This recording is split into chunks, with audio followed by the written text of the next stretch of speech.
Greetings, brothers and sisters. Good afternoon. It has been a while. It sure has. I'm super stoked about this. Good, we have heard rumors that you plan on confronting us. We look forward to this debate. Oh, no, because I confronted myself, so there's really nothing confronting. But it's funny. I had a lot of these ideas to talk about, and then as I was showering, I'm like, I'm just gonna have a conversation and see where it goes, because a lot of stuff, like answers, just kind of popped up. And it's funny, a lot of things I had bugaboos about. It was like, oh, there's non-issues. I only made it an issue in my head. So I'm just, unless you have an agenda, I say we just catch up and talk and see where it goes. We have completely no agenda. We left the agenda to you. So, in the landscape of what we can talk about, there is all of the questions that you had, which are important, discussing, clarifying, and even going into a good debate. We've been looking forward to it. Whatever it takes to get clarity. So the agenda is entirely up to you. We're at a new place within the cycle. You had originally asked us questions, and we answered every single one of them. It took the long way around because a foundation was needed to be set. And so we are at the new starting point. We have a world and a universe of knowledge behind us. What would you care to know about? um, so it's really good to see you. It's funny. I go back and forth of on this thing of like, oh, there's other entities and they're coming through my husband and blah blah blah. And there's a part of my mind that's like, oh, this is all subconscious stuff coming through my husband and rationalizing it. And then I couldn't deny just the experience, like right before y'all came in. I'm like, no, there's definitely more. But one thing that I still get stuck on, and I go back and forth on, is just,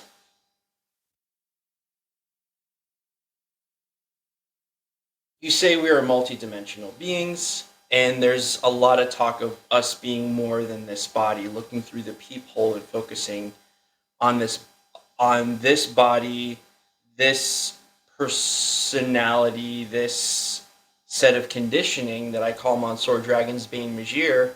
But there's just like such a sense of realness to this body and experience, that even though I've had other, I guess, out of body experiences or tapping into other aspects of myself in a very real way,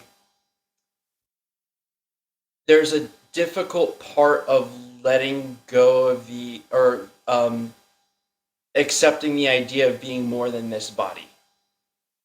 And I want to talk around that because I don't want to just sit here and accept I am more than this body, even though I've had experiences, without acknowledging the part of me that has a bugaboo of being not just this body. Well, let us begin by asking you, what does that mean to you? First off, multidimensional. So what are dimensions? And aspects of other points of self. What does that mean to you? To me,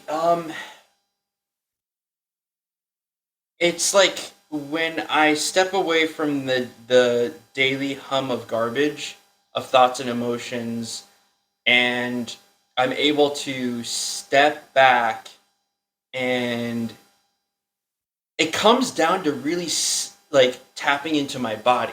When I physically tap into my body, the way I'm breathing, the gurgling in my stomach, the way my muscles are relaxing, tensing and relaxing. When I really come to the body, I don't know how to explain it other than I feel like my I experience this openness, in my chest, my stomach, and in my head, and it's like the mind isn't just a brain thing. It's like it's multiple aspects of the self, and it's like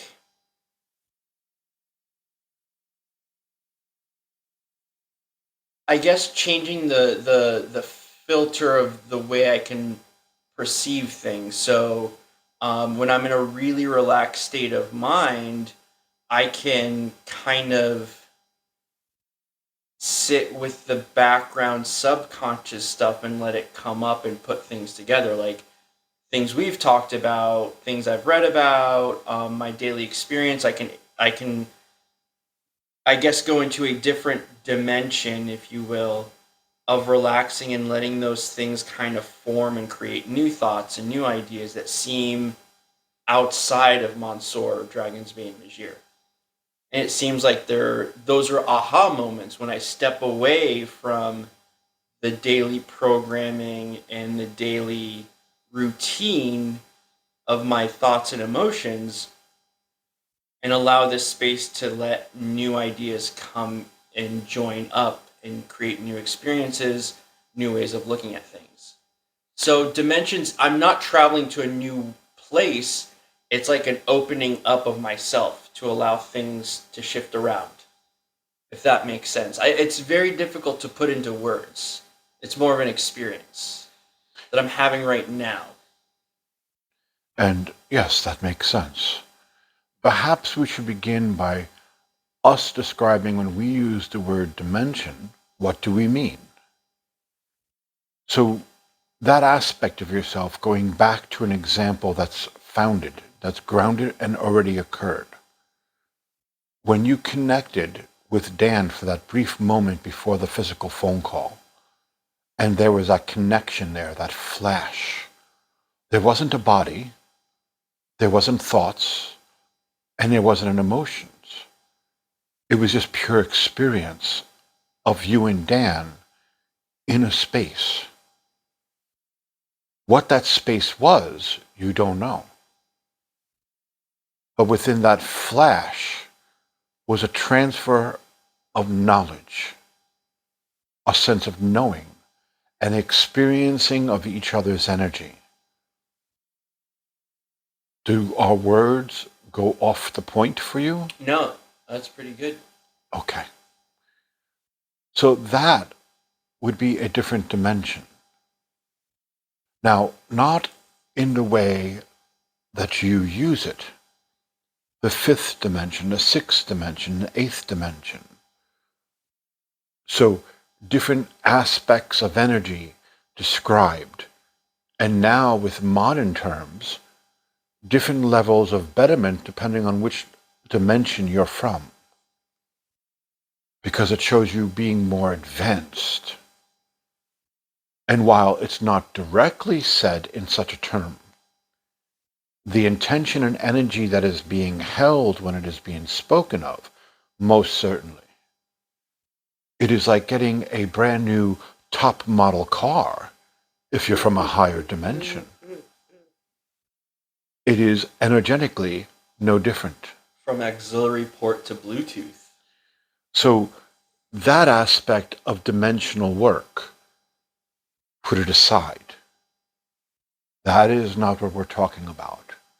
To us, different dimensions or different levels of being is when one stops using the senses of the other.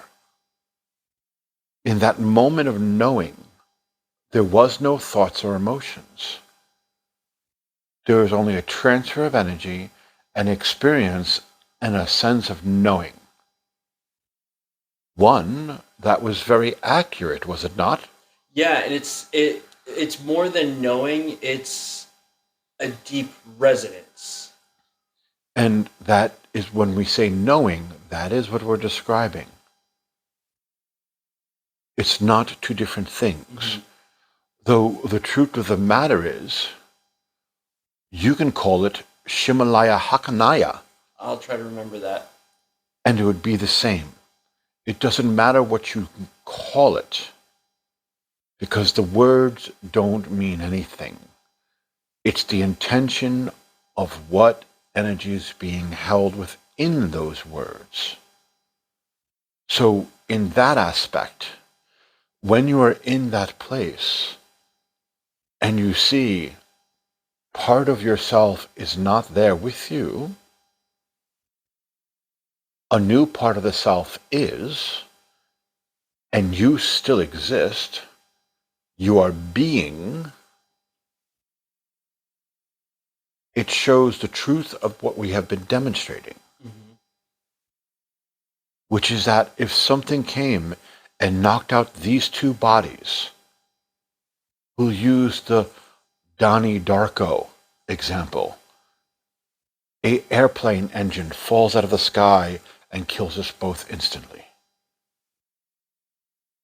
Did it kill us or just the bodies?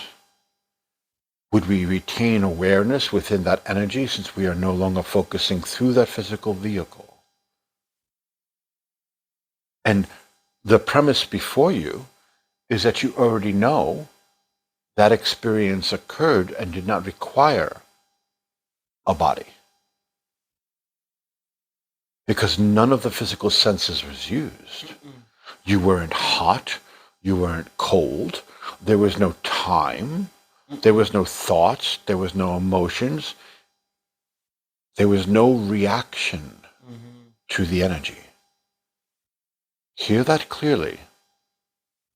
There was no reaction to that energy. What should I have done? What could I have done? When should I have done it? Why is he thinking about me in this way? Did I do something wrong? And the thoughts and emotions start filling in the blanks. Oh, well, there was a time you were supposed to call him and you didn't. Maybe that's it. How helpful. And in comes shame and guilt.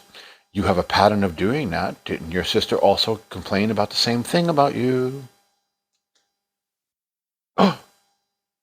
And off you go. None of that was there. None of that drag was there. It was pure communication in a higher form between two beings, between two brothers, communicating from one spirit to another spirit.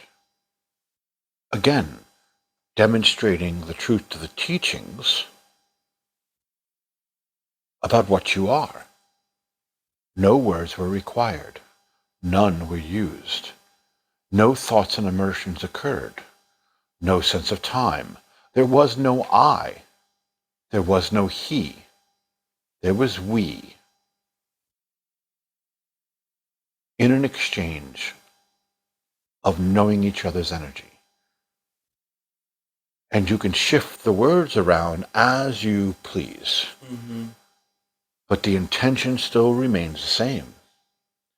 This would be a different dimension, because it was using a different aspect of your mind where one stopped and one began. Because it would be impossible for thoughts and emotions to process within that place. It would be impossible for your eyesight and your ears and your sense of smell to be there. I see what you're saying. Okay. And so therefore, the truth remains that despite the shift, you still were. And you did not define yourself by the physical form that sits before us. You did not know yourself in that moment in any way, shape, or form, or connection to that physical form in front of us. Neither did he. And go ahead. And it wasn't until the moment ended that thoughts and emotions began. You began seeing, you began hearing, you began smelling, You were aware that what the temperature was, and so on and so forth.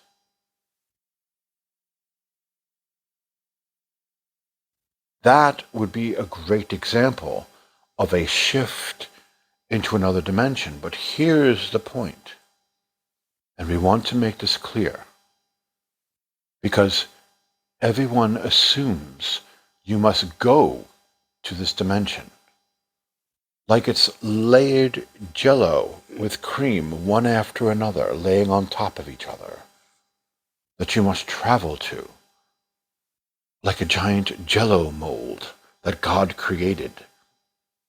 There is no such thing. It is you. You are not traveling anywhere but within your own mind. No matter where you go, there you are. That's why reading about these experiences and comparing it to and even saying my experience, like using the word I and my is just different. Um, I'm fully, I'm just gonna say it, fully in the body. Like I fully feel the body, but I'm not experiencing the body. And what really comes to mind, and we'll just talk about it, was May 4th having that regression session with the hypnotist and where that went. I could sense it seemed like a split, but it was more of an apparent analytical mind trying to piece things together and a flowing with just watching things unfold. It was like there was no I doing anything. It was just experiencing ripples unfolding, and then somehow words were formed. I don't remember until I heard the recording of the shit being said, but I could tell that I could physically feel my physical mouth, stuttering and shaking because it was difficult to express that into words, but it was expressed beautifully. Um, like there's part. It's even hard to say part of me still wrapping my analytical mind around what happened, knowing that there's more than just Monsour Dragon's Vein Majir, sitting back and letting things kind of come together, but there is no traveling outside. And that's what gets me. In fact, it's the more I sit and am aware of the physical body, the more I even hate saying the more Monsour Dragon's Vein Majir can take a step to the side and things open up and what we call aha moments are extended, you know? So it's this weird, like, there's no going out of the body. I'm really getting into the body to to experience more than just the body. Does any of that make sense? I'm having such a difficult time putting words to it. It does. And before we go there, we want to back up and do a side trip, if you don't mind. Let's do it. That day, a grain of sand was put into the oyster because it irritates you to no end. And you may say, I'm fine with it. But the part of your mind that seriously doubts, even in the beginning of this session, you brought the doubt that we are actually coming through your husband. Mm-hmm. That this is nothing more than subconscious information coming through him. Mm-hmm. And that seems more likely than another entity channeling through. But then I don't believe it at the same time. It's like this holding on to something.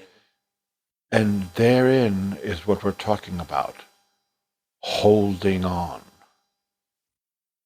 Not ready and not willing to let certain aspects go. from your spiritual attachments must find a way to ground it into physical belief, must ground it in a way that it can be dismissed. What do you mean be dismissed? If we coming through is nothing more than your husband's subconscious, then there's nothing to reach. Like when you say nothing to reach, as in outside or a state of being to reach? Both. Yeah, I'm very hyper aware of this doubt, and here's the kicker. Here's the kicker. It's the doubt of when I was stepping away from the Muslim religion, where like I was still defending it because it made sense, but I couldn't like but I knew it wasn't the way I learned it wasn't truth, or it was like blocking me off. Like words are really clunky, but it was the same as when I stepped away from the Muslim faith. I was still holding on to aspects of it and beliefs because it just made me only for the sheer fact that it felt comfortable, even though I knew it wasn't true, even though I knew it wasn't what is. And that's a similar experience I'm having. However, the comfortability is so much, it's like a really comfortable blanket. And there's this pull of like, just accept what is, just accept it. Like, it's okay. No one's checking you off. The science patrol isn't coming in and, marking you as a wackadoodle. Are you sure about that? That's a thing. That's a thing. Let me continue. No one's coming. It's all you. You're keeping yourself in check. Why are you keeping yourself in check like that? Why is it so important? And it's like I see it, and I'm appreciating the fact that I'm not like letting it go. And it's more than letting it go, just saying it's okay. It's fundamentally important. It's fundamentally important. Take a moment and appreciate it. It is fundamentally important. The letting go of the Muslim religion is the first spiritual attachment. Working outside the bounds of a prescribed societal structure, whether that be from family values, societal values, work values, or religion is usually the big one. I am going to walk off my path and possibly get smited from God. I'm going to lose the communion with my brothers and sisters in this belief. I will be rejected. You know all this before you do it.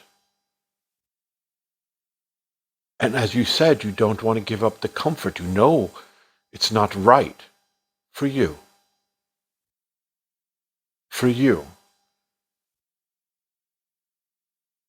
Because it's obviously still right for them. And you're about to walk away. What's more important, Monsour? You or them? You or their acceptance? You or God's acceptance? Very important statement. Mm-hmm. And you decided you. And from that, new soil was found, seeds could be planted, and things can grow. Messy in the beginning.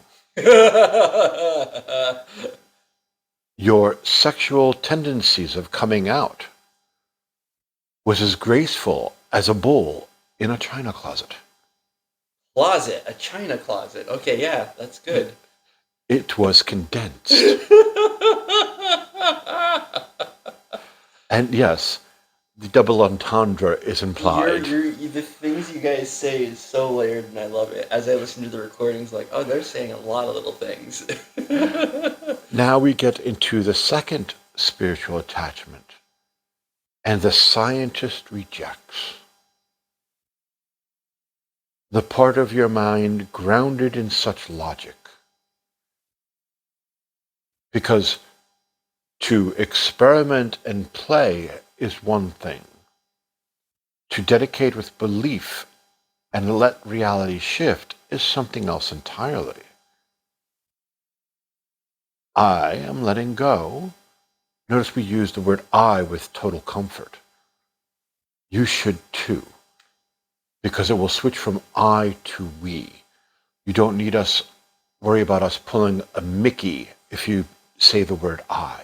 This is before Mickey. This is and it's funny because Mickey brought it up, and I'm like, motherfucker, there it is again. Because I was doing it to myself through my daily writings and just contemplating. And it's like, as I write the word I, me, my, there's this like, I'm getting philosophical. Like, I think it's important I enjoy the philosophy of it. What is contained in that I? What identity? It's Monsour, Dragonsbane, Majir, and the history and everything that goes behind that identity and I. But I don't feel like that's the full picture. I. Exactly. That's why I'm like, because it doesn't feel like the full picture. I will eventually grow into we. We have said that statement before, that as you become more and more aware of your mind, and through that, your connection to all things around you, you realize how silly the term I is. Mm-hmm. Because you cannot touch the web of life without another part sparking from the place you touched. It's all connected. It's all consciousness. And so you naturally move towards we. Because you cannot separate yourself from it any more than it can separate itself from you. You can in perception, but then we wouldn't even be having this conversation. And so honor your space. It's nothing that you must defeat or overcome.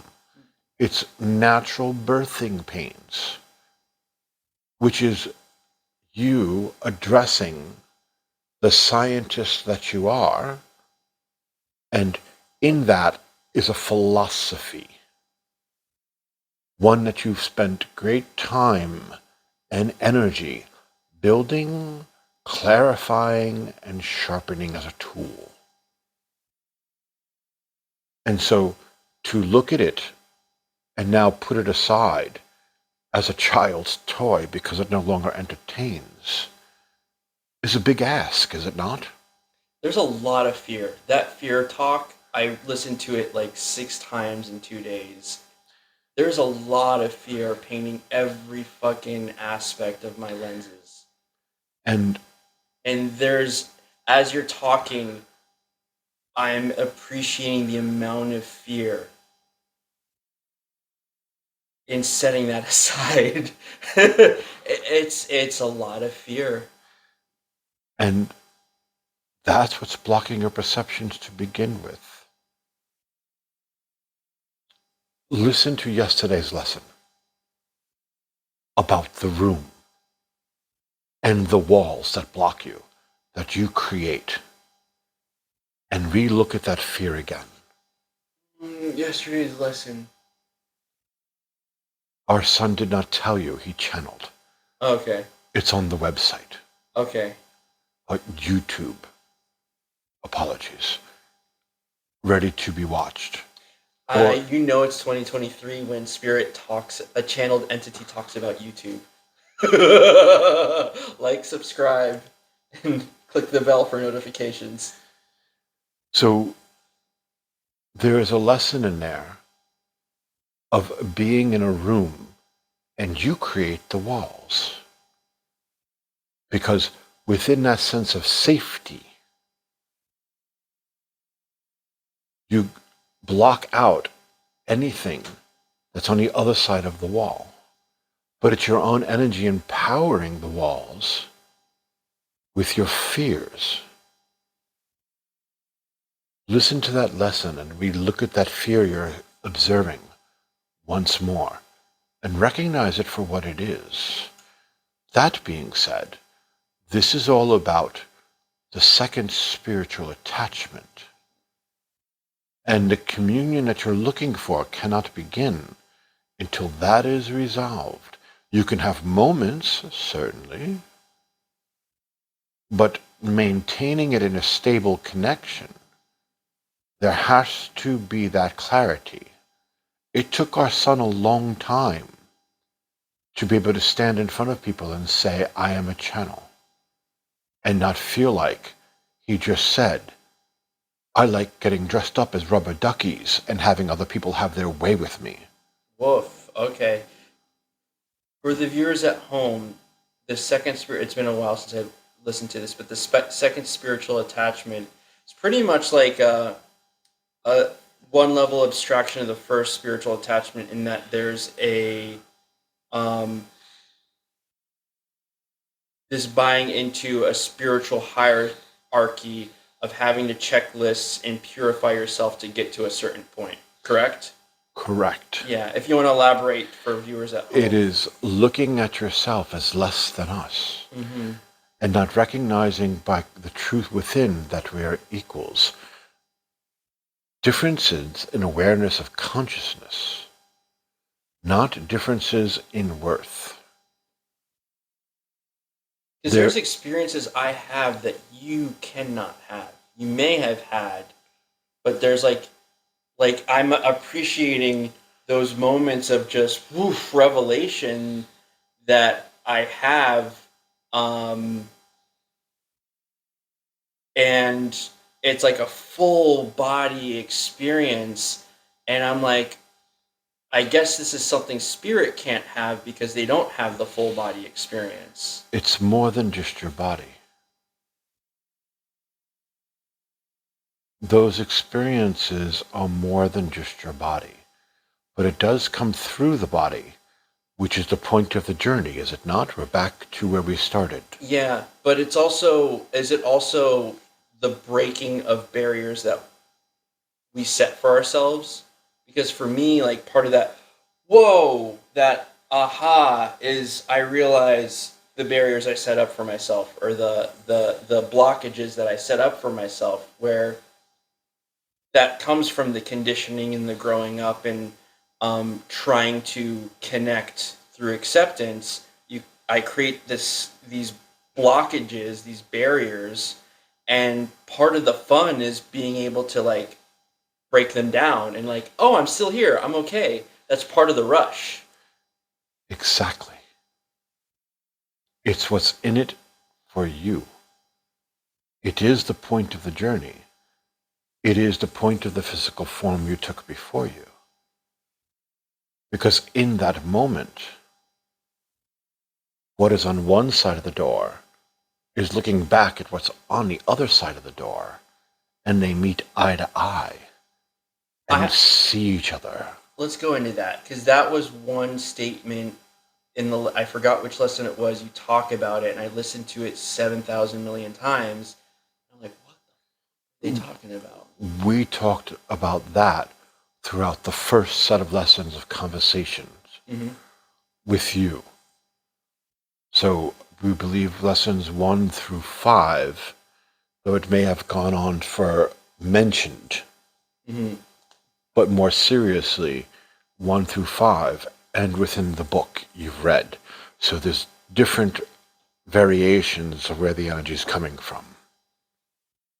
Yeah, we can go back to that, because I think it goes back to that point of being more than the body, but this idea of looking back through the keyhole, taking your eyes away from the telescope, yada yada yada. I know their words, and I know they're using physical descriptors to explain something fuzzier. Energetic term. Yeah. But when that's described, I have to tell you, I get irked, and I sit with that. Like, something about that analogy just, it feels like carrot at the end of the stick whenever that description is used. Because I remember we talk about it a lot, but there was this one discussion where we really got into turning your head and looking through the peephole. Who's looking at the peephole? You repeated it like 5 times in 1 minute or something like that. And you responded that perhaps you should use a different example. Yeah, because to be honest with you, when I hear that or any analogy similar to that, it feels like a carrot at the end of the stick. And I see that second spiritual attachment of like wanting to keep going. Okay, I'm not doing it right. I'm not doing it right. I'm like, what the fuck are you doing, dude? What is there to do? So that analogy irks me for some reason, and we can explore that. You know, I know we're kind of going all over the place, but it's... And this is your conversation. Yeah. If others are interested in this and have followed the lessons, then they're watching the next petal from the lotus unfold. If they're coming in cold, Like, this will be a bit mumbled and confusing. Yeah. But I'm flowing with what's going. But this is about you. This is your conversation. So do not worry about that. Well, I want to go there. I want to go there because it does bother me. That analogy bothers me. We're going to go straight into it. Hello, Adam. Why are you running?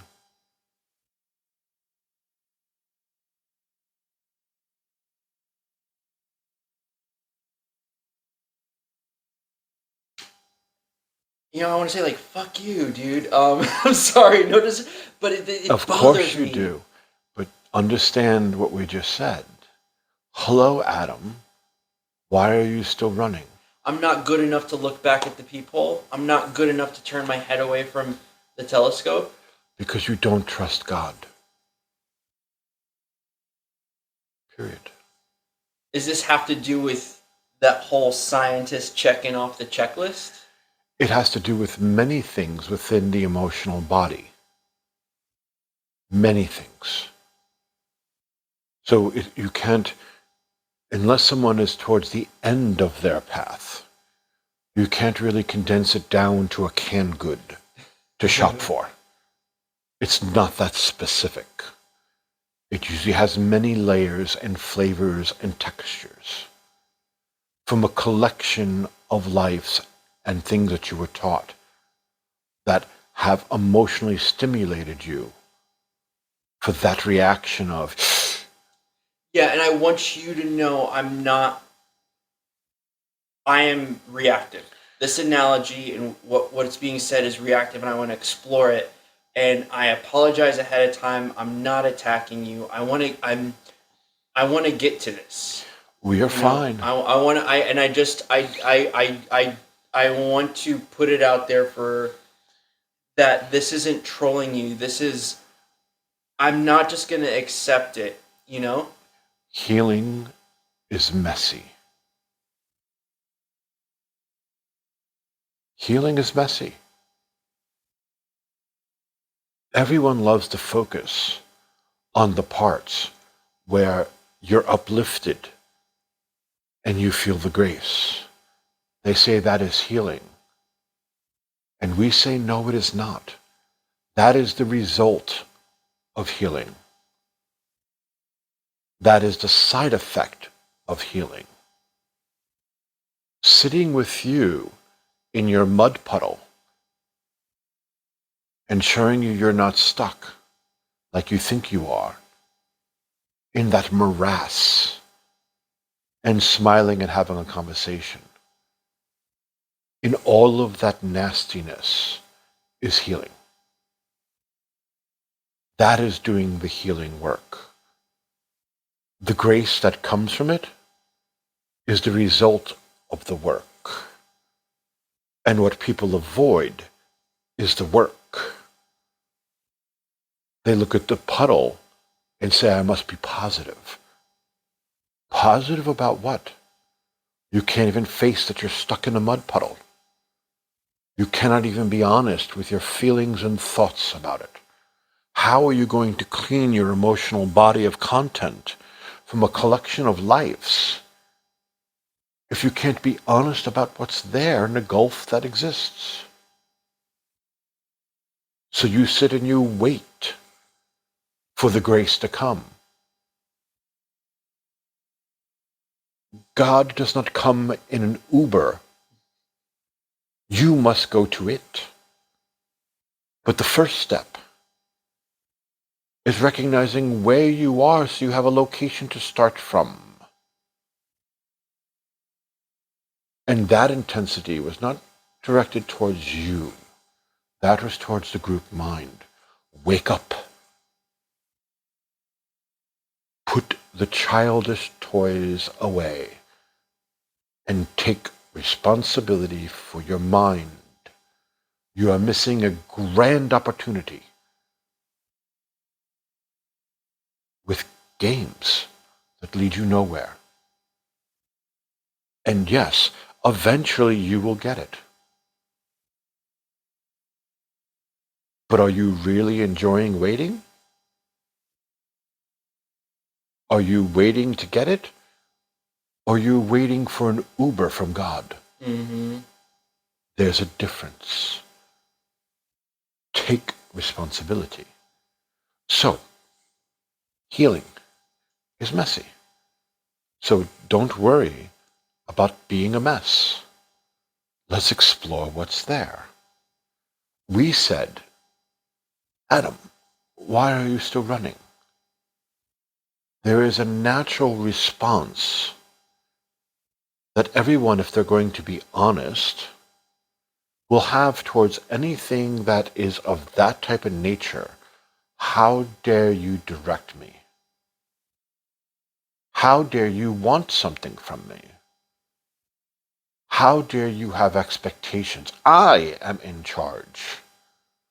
No one tells me what to do. I'm not turning around and looking at you. I have no interest. I am fine. Thank you very much. I know I'm not in charge. I know I don't have control. Here's the thing, the point that's missed. The doorway does not disappear. And for this, we reference you back to the book. The doorway does not disappear by you surrendering to that energy in a way that you use it like a BDSM. That is not the relationship before you with that energy. We would also point out that that energy is your own mind. Could you imagine having this type of a conversation with your hand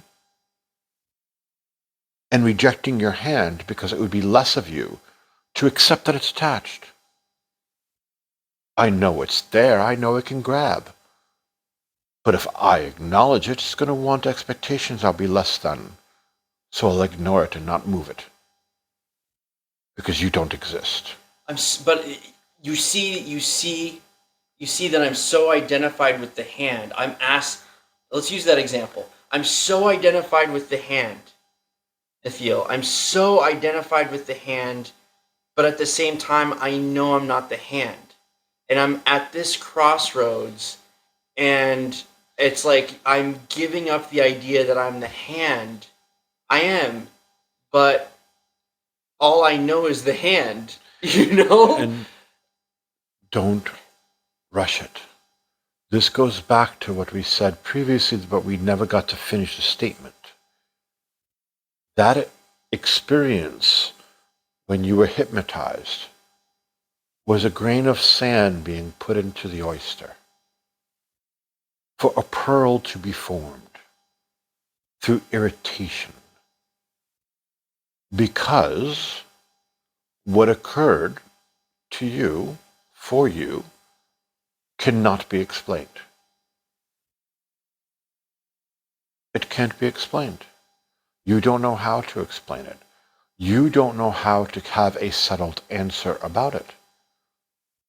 Was that another being? Was that me? Was that a past life? Was that a future life? You don't know, but you know that you know. And taking the mystery out of that statement, when we say you know that you know, its knowingness vibrated with your knowingness.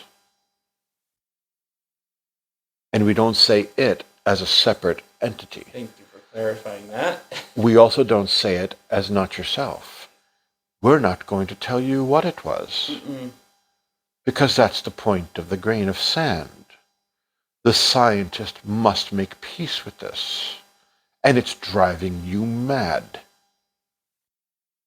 It's irritating you to no end. Because you don't know how to come to a conclusion.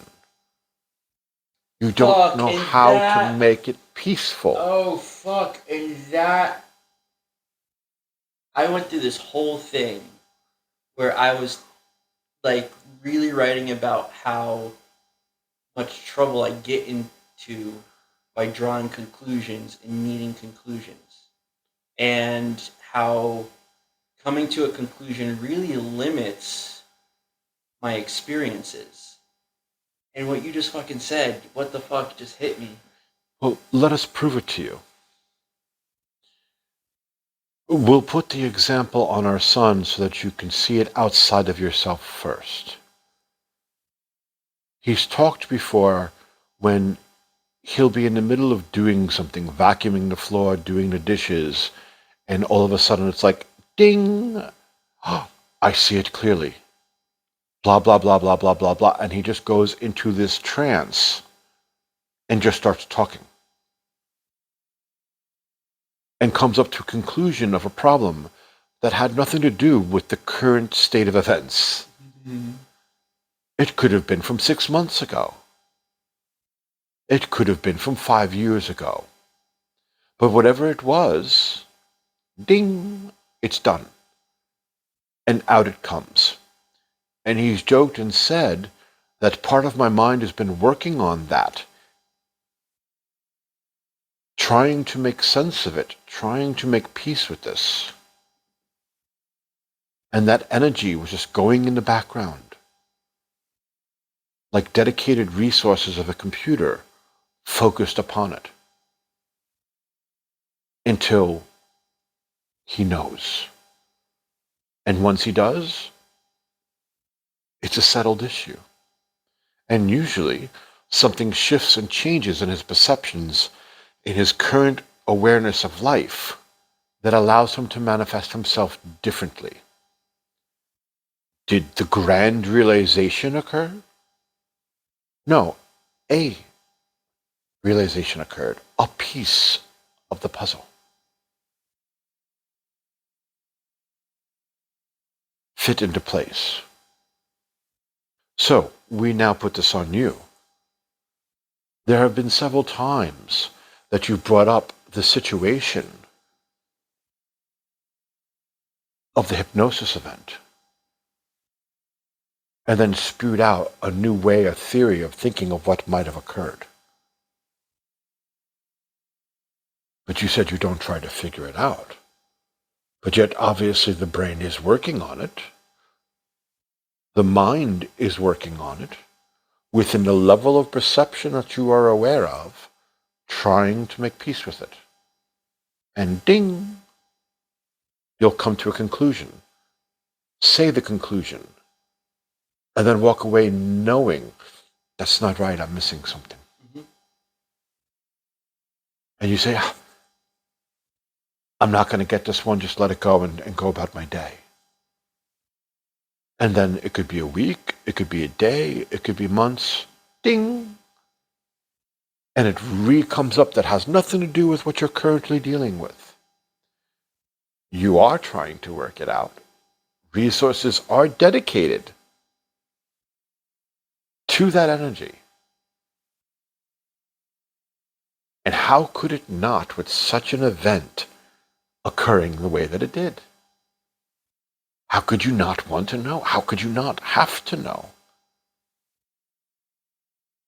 but it's going to take a raise in awareness to get it. You're going to see and this will go into the lesson from yesterday, a higher perspective on the hiking path up the mount. You can't see it from this level, but you are trying. And it's part of the game. It's part of the mystery of life. It's part of the fun. What was that? And we will say, what was done with intention. It comes with great wisdom, and its gift is a grain of sand, and it plants it there.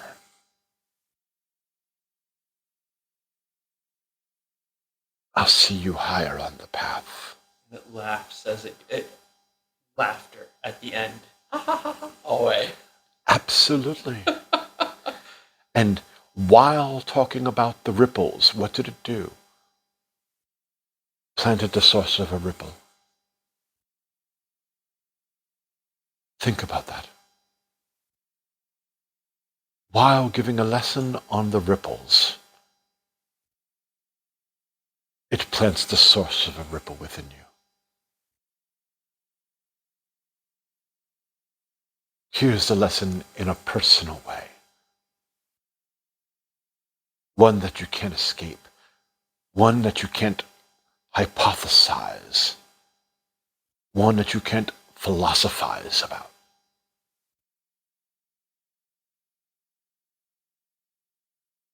It 100% joked with a scientist.